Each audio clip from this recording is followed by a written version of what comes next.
Welcome back to the third episode of Guess the MMR. This is going to be the laning stage episode, so we're going to be breaking down every single laning stage of your replays. You guys submitted them to the gameleap YouTube community tab, and I greatly appreciate that. So let's break it down and get right into it. So the first player we're going to be following is Net on the Lifestealer.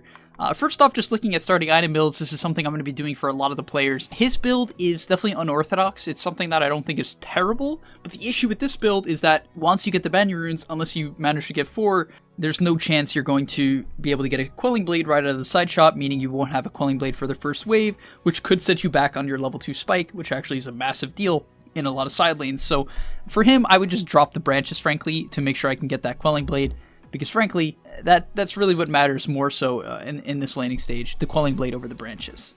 So just right off the bat, I like that he's controlling the wave over trading with the Underlord and helping with his Rubik too much.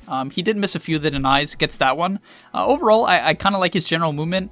Slightly late on the Diagro, but in general, I think he's doing a nice job keeping it back. Overreacts, frankly, okay, this is, I think, his first mistake. He overreacts to this Underlord Q completely. It's level 1, it barely does anything. Frankly, he could eat a tango and regen the entire thing and continue to get the last hits of the denies. So this was just, frankly, not knowing the matchup, and now he's just way too far away. So not the end of the world, obviously, but I really like to look for the little things when trying to get an estimate. Like, see, why isn't he getting the denies? It doesn't make sense. Like, literally, he got hit by 1 tick and it did like 10 damage. A bit sloppy, so I wouldn't put this at Immortal for that reason. Also, once again, he didn't have the Quelling Blade, so he's not getting perfect CS.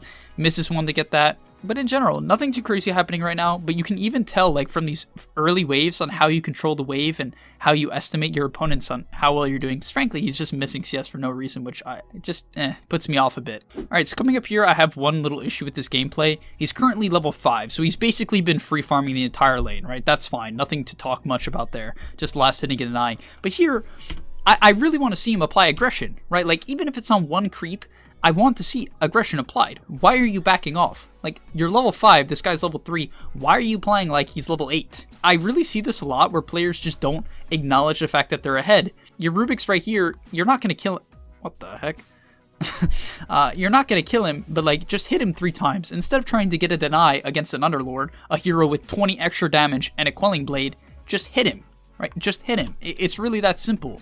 Right, in fact, if you hit him, you're going to draw aggro, prevent the creep from getting in last hit range, which baits out the opponent. That's a slightly complex, but the idea is, like, if you're ahead, play like you're ahead. I mean, once again, I think his last hitting puts him at a generally higher level, but once again, like, why isn't he hitting him here? I just want to know, dude. Like, come on.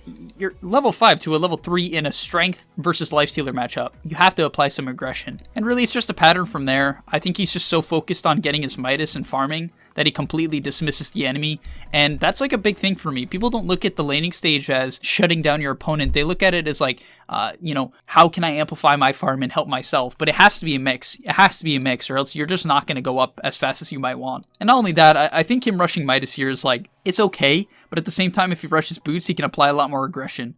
What is going on? All right, I'm going to end this clip there. I think his last hitting is good, but his recognition of harassing is not that good, which makes me think he's like high, but not that high. So I'm going to guess, oh, this is really hard. Guessing off lane is really hard because you don't see too much. Like, it could be a legend player just with really good last hitting mechanics, but I'm going to guess Divine 1. That's my take. Okay, so this player was actually a legend for, yeah, I mean, frankly, guys, like, it is relatively hard for me to guess, so this is going to be actually extremely interesting. Honestly, like, it's really easy to kind of tell where people start making mistakes when things get, like, clustered, because frankly, the laning stage is kind of straightforward, but yeah, you lack a lot of pressure. That's what I would say here. There's a complete disregard for your opponent, and as a result, if you can amplify that up, your last hitting's good, but at the same time, like, you're not contested by anyone, so it's hard for me to even gauge that, and you completely overreacted to the Underlord Q, so you gotta just kind of learn the matchups a bit, spam Lifestealer, and pressure your opponent when you have a lead. Like, players like Ana will literally lose an entire wave to shut down someone who's behind, so take that into consideration. Alright, next up, we are going to be following Jiraiya on the Faceless Void. I was a bit off on the last guess. I mean, I got the vibe that maybe he was a legend player, but I definitely guessed a little bit too high. Okay, already, like, why are you running away from the rune? Honestly, I would just let that Pudge hook me and just hit him. Like, worst case scenario. That was definitely a big overreaction once again to your opponents. I think that's kind of like a big thing It's just a lot of experience at some point of like knowing who you need to be afraid of or not. Because frankly, like, okay, I don't really understand why you fully just disregarded the first last hit. Didn't get that one either. Your Enchantress is auto-attacking, but frankly, like, you just have to get used to that. Like, even if someone's griefing you, I honestly, like, people complain about that stuff. I don't care. Like, you just have to be better at last hitting. Like, everyone gets contested, but like, if you want to go up an MMR and you're confident you're going to carry the game, you just have to be able to beat your ally at last hitting. It's really that straightforward. You can't complain. You just have to do better. All right. I mean, not atrocious, but definitely not the best. Okay, so I have one major gripe in this lane, and it's actually a big thing for me, like, where I already just want to put this much lower. You have yet to use any of your regen. Like, just then and there, like, just that makes me want... There's just such a lack of trading, and frankly, the lower and lower you go in MMR, the less trading you do. It's just how it is. Like, if you don't believe me, watch a ton of replays, and you'll start to notice that same trend. The higher and higher you get, the more regen you commit, because the more people trade and the more effective people trade. So frankly, if you have 6 tangos and you click on this guy and you see this, like, do you see the advantage you're in right now? It's brutally clear. He has no mana, no HP regen, he's level 2, you're level 3, you're a Faceless Void, one of the best traders in the game, and you have 6 tangos and a salve, and you're playing defensive. You're not hitting him. He's hitting you right now. He's hitting you. And you're not hitting him back. Like, there's such a lacking of understanding of the regen management, which is such a big deal in the laning stage. If you're confused why you're losing lanes, a lot of it starts with regen management. Now you ship out a wand, which makes no sense. You're against a Legion and a Pudge. Why would you ship out a wand? Just buy a stick at the side shop? You know what I mean? And at the same time, if you're ahead, guys, very quick note, this is super important. If you're ahead in a lane, buy boots. Right? If you're crushing your lane, buy boots so you can attack move more effectively and get off more auto attacks. It's that simple. If you're an advantage, buy boots to push that advantage. Not a magic wand. You don't need a magic. And there are situations where, yeah, like wand could be good to push an advantage if you're against a bat or a bristle, but not against Legion. And yeah, like, frankly, I just think similar to this lifestealer, you're not even... It's very clear to me that a lot of the reason why people can't win their lanes is because they just don't care about their opponent. Guys, if you want to play the highest tier Dota, you have to understand how to play the game fast, and you have to understand how to just abuse your opponents when they're making mistakes. Because this guy is literally walking into the wave. He's not creep aggroing at all, and you are not punishing him, and you still have 6 tangos and a salve. Why are you running away? Like, come on, man. Like, this is a simple fix, so I'm actually, like, glad. I think your last inning is like, okay, it's alright. The inch is, like, messing with you a bit, so that's just life. But really, like, no matter what your teammate is doing, you still, if you want to win these games, you have to take the measures necessary, which in this case would be to bully this guy due to what he's building. He is rushing a blade man. Come on, dude. Like, you can't let him get away with this. There's a reason why no pros do this. It's not because they know something you don't. It's because it sucks. Yeah, like, and it's really just the same pattern. If you watch Anna's Void replay, I highly recommend it. You watch one of his grand final games where he was playing Void. He just literally abuses his Tidehunter, trading regen for his regen because he knows he's an advantage, especially with his Grimstroke. Yeah, that's a big sign for me of a high MMR player, so I'm going to move ahead a bit, maybe around towards the 10-minute mark, and then take my guess. Alright, so now you have Chrono. I really want to see you play more aggressive, at least now. Right? Alright, buying Morbid Mask first. This is definitely meh, in my opinion. It's not terrible, but meh. Okay, you hit him. I mean, alright, I feel like you could have even just gone on him there. If you time walked onto him, because he committed Fissure. Once he committed Fissure, he's committing his defensive capabilities. Alright, helping out with your teammates, that's not bad. Last hits are solid. Yeah, your attack moving isn't the best, right? Like, frankly, you could be getting an extra auto attack in. Like, alright, I'm going to take my guess. So, I'm going to have to say this is on the lower end. Even though your last hits are solid, you're really just straight up ignoring your opponents. So, I'm going to have to guess this is Archon 3. Alright, so you are actually Guardian 7. Yeah, dude, really, like, I think you have the right ideas of last hitting. You have to start playing against your opponents. Like, it's really that simple. If you're the type of player who thinks, you know, like, I'm held back because of this Enchantress, I'm gonna make your life real simple. You gotta stop caring about this Enchantress player and start hitting your opponent when they don't have any tangos. Because really, I like the path that you're on. I think your item build is generally good, but you're not using your advantage in terms of your item build to win the game. Alright, now we are going to be looking at a mid replay. This is Crystallis on the Monkey King. Master tier, so he's gotta be pretty good at the least, right? You can't be master tier and that bad. I think. But regardless, excited to be looking at a mid replay rather than another safe lane one. This is going to be a Monkey King against an Ember matchup. Pretty notorious because Monkey King for a long time was a go-to counter to Ember Spirit. but there are actually a lot of people who think this matchup is more even than you may think. So yeah, let's get into it. First off, I already like that he's looking for these Jingus, right? This for me is a big thing of high MMR players, right? A big sign of it if this is a high MMR player, strictly because he's not overcommitting to the harass. He understands the value of chipping people down, but not overcommitting, right? Monkey King is a 0 armor hero, so even just from him taking this amount of harass, he's tanking around like, what, 150 damage? So yeah, I kind of like that first wave. Maybe I'd like to see him push it in a little bit more though. Okay, this is good, right? Right here, I actually have to rewind that. That's super important, guys. Just look at this clip here. So look at the wave. He's clearly in a very big disadvantage. It's a reason why Ember can play this matchup, right? Ember's playing this well in a large regard because he doubles up the wave by using Flame Guard early, and this creates a situation where if the Monkey King wants to man up, he's going to tank a ton of creeps, which is sort of what's going to happen here, right?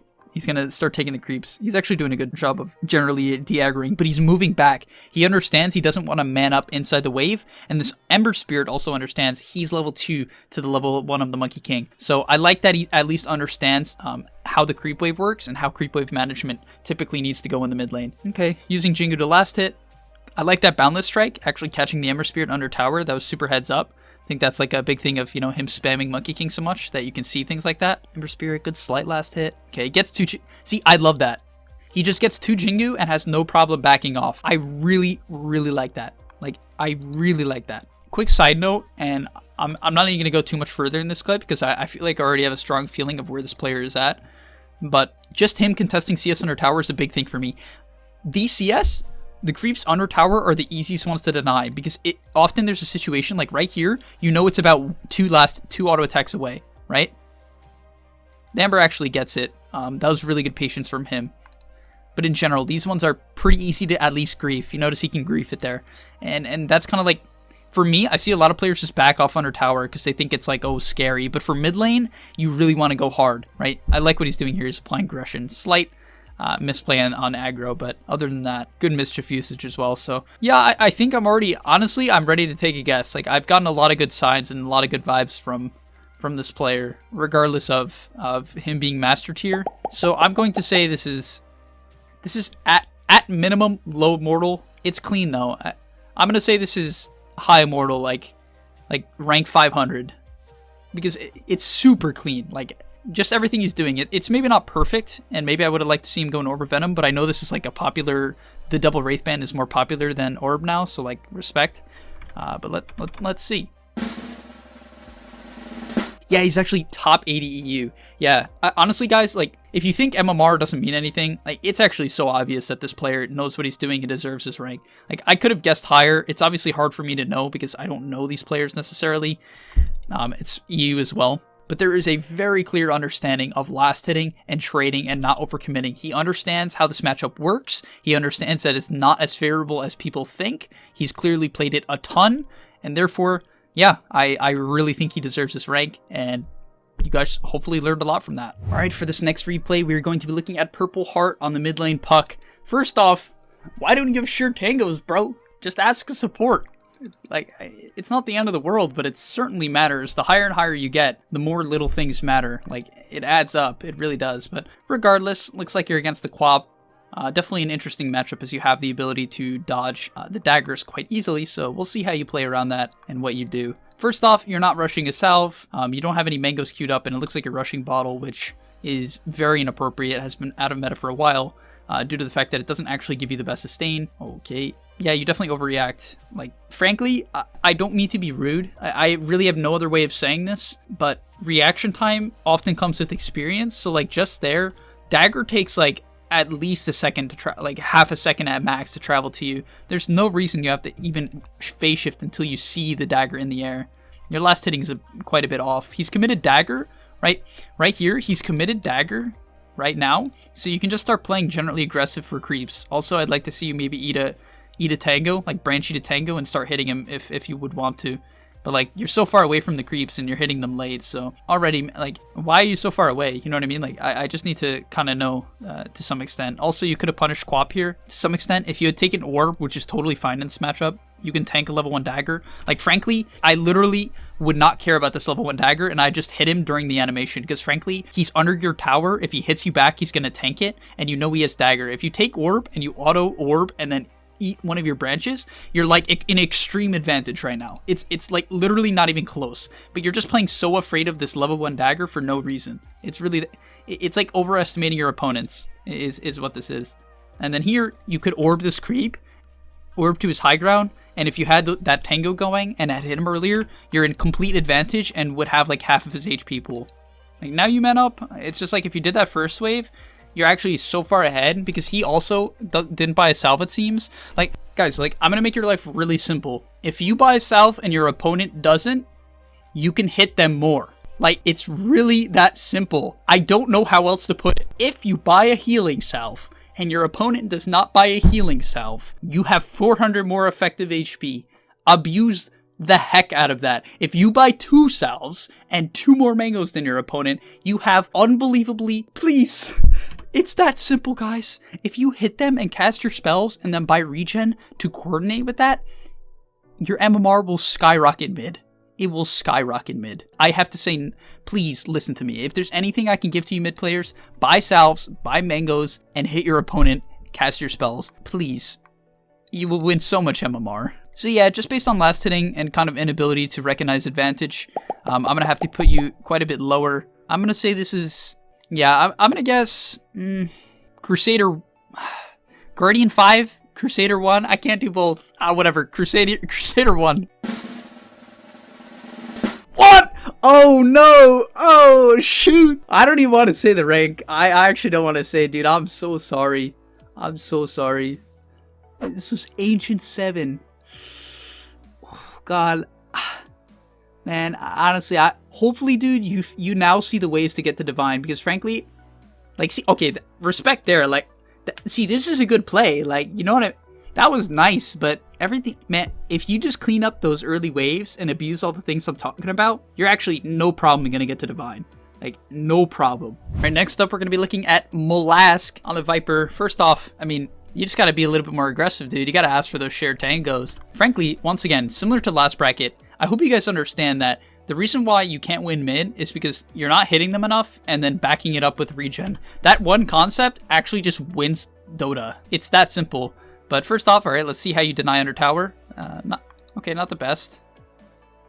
Okay, I mean, you are griefing the CS to a decent extent, but your last hitting it definitely looks a little bit unsure.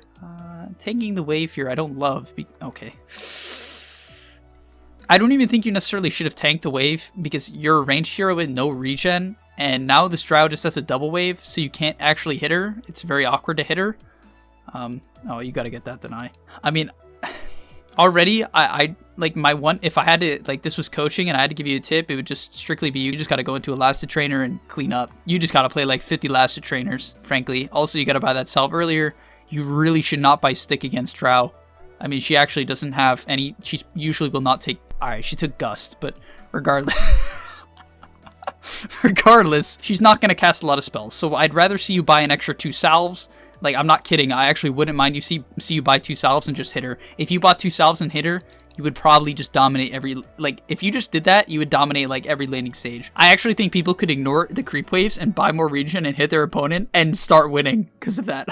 Even though that's not the right way to play. Regardless, you have 4 denies. You're not turning on and off Bassi, which I feel like it's a big reason to buy it. It's not easy to do. So, like, I can tell, like, due to your kind of, like, last hitting that you're not at the level to be turning off Bassi, so it's okay. I just recommend then going like a more traditional stats build, sort of similar to what this Drow has, not exactly, but you can just look it up in any pro game. Yeah, also, I mean, I think your skill build is like, it's okay for dominating lane, but you're not really playing. Overall, I think your idea of pressuring is okay. It's not bad. But definitely you got to clean up on last hitting, if there's one thing I have to say. Not atrocious, but not the best. Your first waves were mediocre. Now, once again, I just really think people should buy more mangoes. Like, it was funny, when I did a live game of Lena that was posted not too long ago, and, you know, there's a comment about my mango addiction. But it's true, I literally have a mango addiction, because mango addictions win, like, they can win the lane. It's that simple. Things like mangoes and salve, it just makes the game easier. I don't want to make my life hard. I want to play Dota easy. And at this point, like, you've killed them now. You're 1-1, and you're definitely bullying this Drow to some extent. right? She's very low in CS, but so are you. And just in general, this game is very low CS, so I have to guess on the much lower end. You can just you can look at this and just know the bracket. Okay, maybe that's cheating. Yeah, I should just not do that. But in general, I could just see your number and even just get the vibe, right? Like, if you want to win these games and make your life even simpler, what you should just do is just max out your nether toxin, make stacks in the jungle, and farm them, right? Buy clarities, buy mana boots, and do that, and you'll be in a good spot. But it looks like you kill her again here, which is good. So this playstyle, you know what, dude? If it works for you here, and this is going to win you games up to a certain point, that's fine. If you can do this and kill her, as well as like combine it with proper last hitting and regen management, you're going to be able to crush lanes even harder. Like, if you bought more salves, more mangoes, and didn't cast these useless nether toxins that you don't even necessarily use to last it with, then I think you would be in a good spot. But yeah, keep going. I am going to have to put you on the lower end, unfortunately. But I think you have good potential. You're definitely, you know, crushing the drow there. But in general, I'm going to have to guess... this is low Guardian, like... no, I'm going to guess mid Guardian. Guardian 4. Alright, this is Crusader 5. Yeah, I mean, honestly, I do think it makes sense, right? I think you have a lot of potential to go up quick. There are very clear signs of, you know, reasons why you're not going up. So hopefully you see them, you can continue improving on them, and I think you're going to go up no problem. Alright, sorry for making all you support players wait till later on, but we do have one here. This is going to be Sia on the Crystal Maiden. Yeah, let's get into it. First off, starting items. I don't think there's any merit to saving 130 gold as a support, frankly. Like, I'd rather see you have a sentry ward, so you could deward the pole camp if needed, have a clarity, so you could, you know, cast your spells and then go pull and pop the clarity while you're pulling. I think those things are a big deal because you could have afforded both. And yeah, you can save gold on a carry for quelling, but you rarely save gold on a support unless it's a position 4. So first off, in the early waves, we'll kind of just pay attention to what you do. I think you hitting him here is fine. I would have tried to maybe... Okay, that was actually... I like that deny. Heads up. In general, I mean, not always too much to talk about in the first wave. I would say your harassing there was okay. You could have hit him slightly earlier, but in general, that was about what you would want to do. Your camera off is, like, here I don't know exactly what you're trying to do. Maybe it's managed to courier, but really, the little things are what matters. Like, and when I see these top-tier support players, they're always trying to maximize every little efficiency. So even you just waiting around here for this, like, 5 to 10 seconds is just a waste of time. You should be hitting the axe, because that 1 auto attack or 2 now could have been the difference between you going, like, you're probably going to go on him soon, right? And it actually could totally make the difference. Like, literally, it looks like you're going at him right now. It 100% would have made the difference. And hopefully you see that, right? That's Dota in a nutshell. He actually would have 100% died, especially to this next nuke. So yeah, hopefully you can see that. Don't waste time, don't lollygag, because that's what's really going to hold you back in the long run. All right, you cancel his clarity here. That's fine. You got to be heads up for a pull now, right? Hopefully you potentially look into it. The lane is generally pushing, right? Slight creep advantage. All right, you're going to chase him down here. Okay.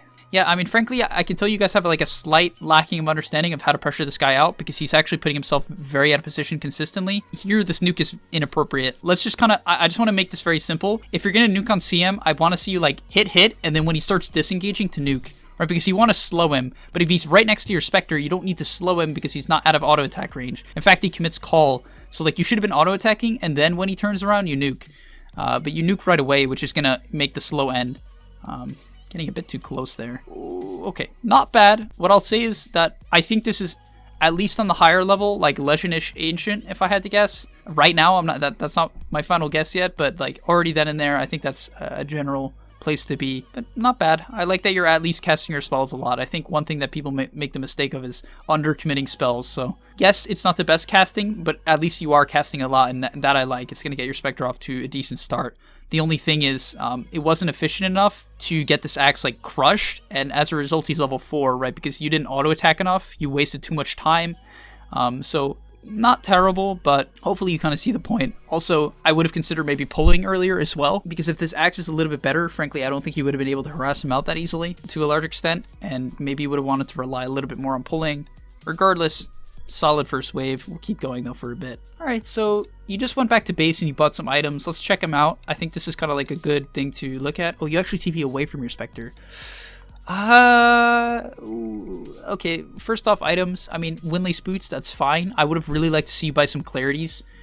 maybe instead of this gauntlet. Like, you don't need necessarily the gauntlet to play this early game, but you really want to be able to spam spells or even jungle if you have nothing to do. And clarities are going to make the hugest of differences for you, as is, because, okay. But yeah, like, now you're just tri-laning with an Underlord, which in my opinion is kind of useless because he's a hero that doesn't pressure that hard.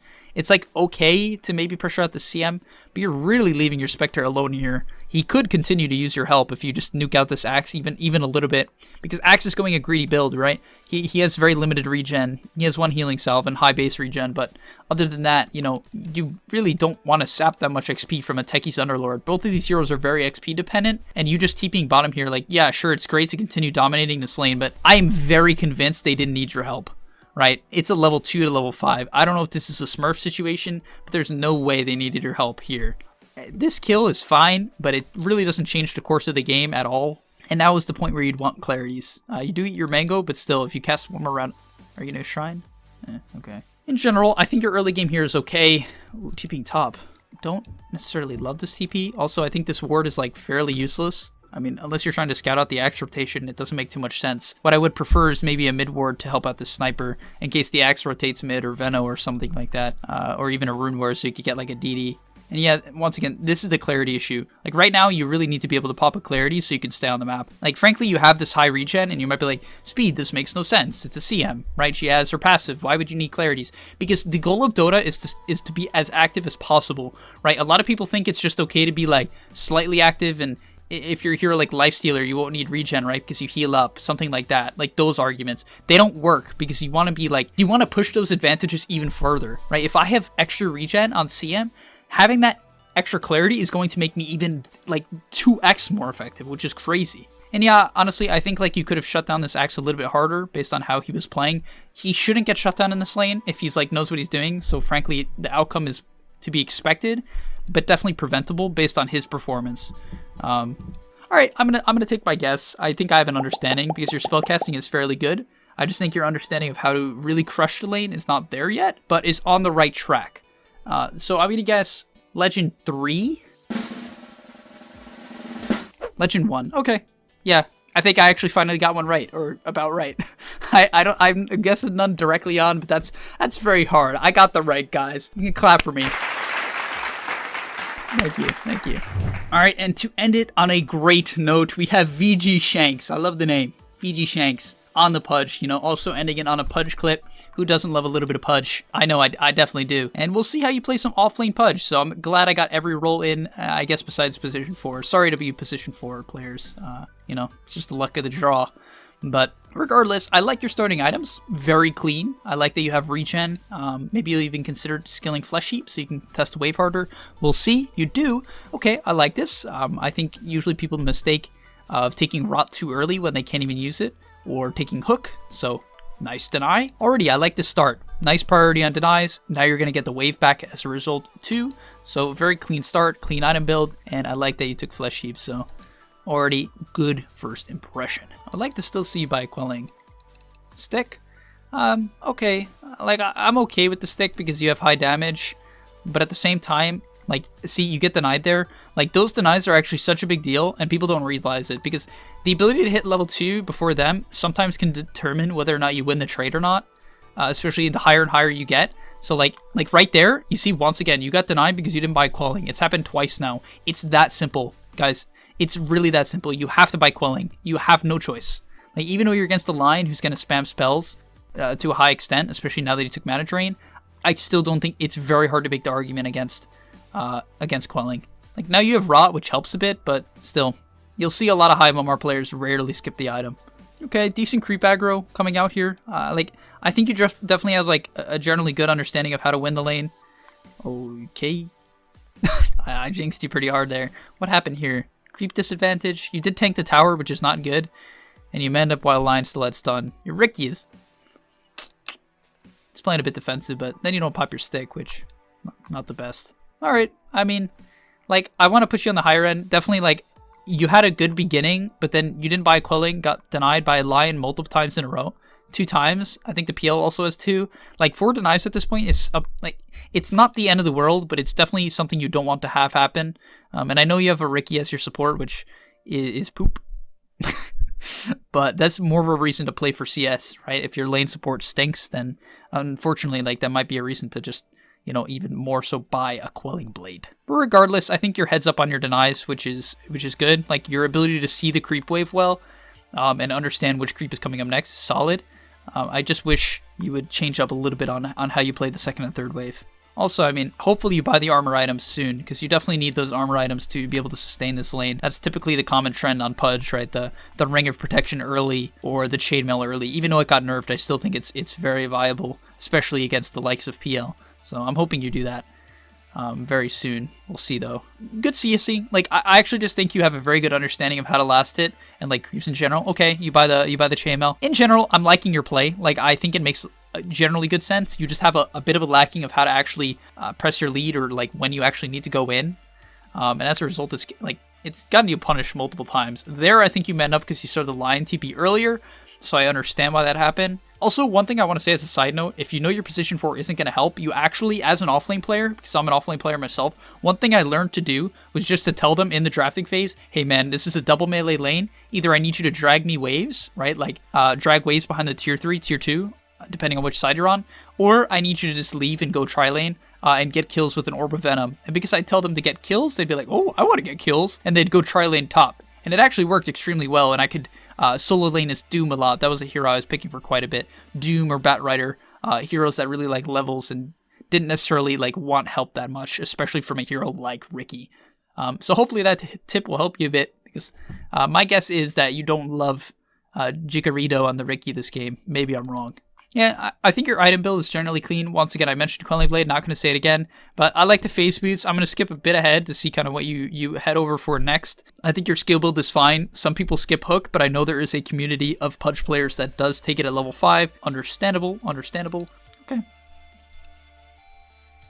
And what I like that you're doing is you're looking for attempts to apply pressure. Now, it hasn't worked out too much, and I think it's a lot because the Lion has actually done a good job of deterring your attempts, to be fair. Also, you didn't get like necessarily a Ring of Protection early enough, in my opinion, to deal with a lot of the PL harass. But in general, I think you had a good understanding of how to apply pressure, which has caused you to be level 7 by now. And you haven't shut down the PL by any means. He's actually doing quite well. But I mean, honestly, I think it's very hard for you to do in this lane. You'd have to be like the level of a Zai to make that work. Or you know, a bit below that. So I'm going to put you around Ancient, I would have to guess. But at the same time, I would be okay with putting you at like mid Divine as well. So I'm going to say high Ancient. Ancient 7. Ancient 1. Okay. I mean, I would definitely keep your head up. You have some inability of like understanding exactly when to trade. Some last hitting issues with the Quelling Blade. So if you kind of knock out those kinks, I think you'll be in a much better spot. Because frankly, you could blame this Ricky, but there's still a lot of things you have to work on in terms of your early laning stage that are holding you back, especially getting denied by a Lion as a Pudge. Frankly, it just can't happen. Like, it's that simple. It just can't. All right, thank you guys so much for watching the 3rd episode of the Guess the MMR series. Hopefully you've been enjoying. If you want me to continue, let me know down in the comment section below. There's been 3 of these now. Hopefully you're still enjoying them as much as I am. I've been having a blast recording these with my friend Turtle. It's really been a fun experience for me so far. You guys are receiving it well. And yeah, I'm happy to continue doing this in the future, and we'll most likely be looking to make a post once again towards the end of this week for more replays. So if you didn't get in, look for that. And yeah, thanks for watching. Are you tired of being hard stuck at your rank? Over at gameleap.com, we have a library of hundreds of guides authored by pro players and coaches covering literally every aspect of Dota. Whether you're looking to master a new hero or role, or just polish up your existing skills, GameLeap is the proven place for competitive gamers to hone their craft and unlock their secret potential. Hit the link on screen right now, to take advantage of our special offer for a 25% discount, guys, 25%, and start your journey today.